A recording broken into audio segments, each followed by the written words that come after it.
Valence bond theory. Objective: to learn covalent bond formations between two atoms as a result of atomic orbital overlapping.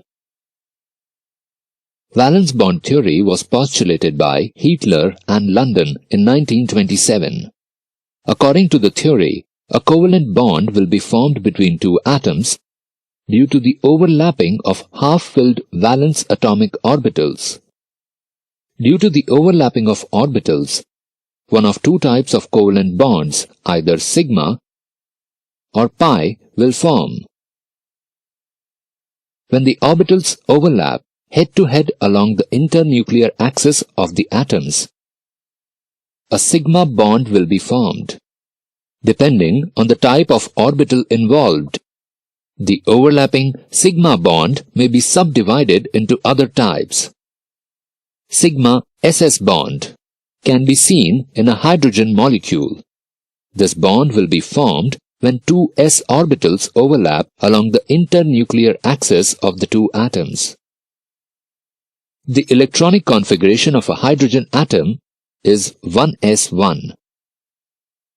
The half-filled 1s orbitals of two hydrogen atoms overlap along the internuclear axis to form a hydrogen molecule.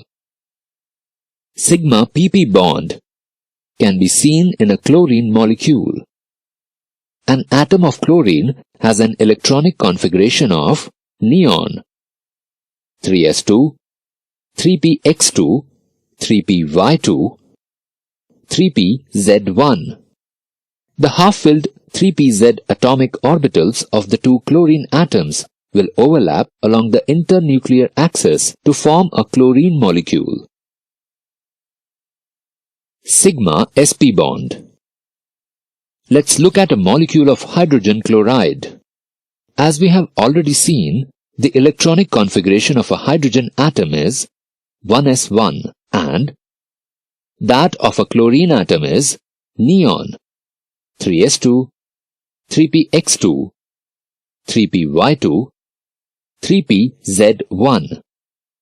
The half-filled 1s orbital of hydrogen overlaps with the half-filled 3pz orbital of chlorine to form a hydrogen chloride molecule.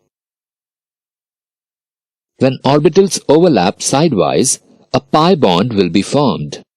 In a pi bond, electron density will be both above and below the internuclear axis of the atoms. Because the attraction between the nucleus and the electrons is not as strong, a pi bond will be weaker. Let's look at the pi bond of an oxygen molecule. The electronic configuration of oxygen is helium 2s2, 2px2, 2py1, 2pz1. The half-filled 2py orbitals of two oxygen atoms will overlap along the internuclear axis to form a sigma pp bond. The remaining half-filled 2pz orbitals will overlap laterally to form a pi pp bond. As a result, a double bond, one sigma pp and one pi pp, will be formed between the two oxygen atoms. Summary: Valence bond theory indicates which orbitals will be used when electrons are shared between atoms to form bonds. Sigma bonds form when the valence orbitals overlap head-to-head. Pi bonds form when the valence orbitals overlap laterally. The overlapping of s orbitals can form only sigma bonds.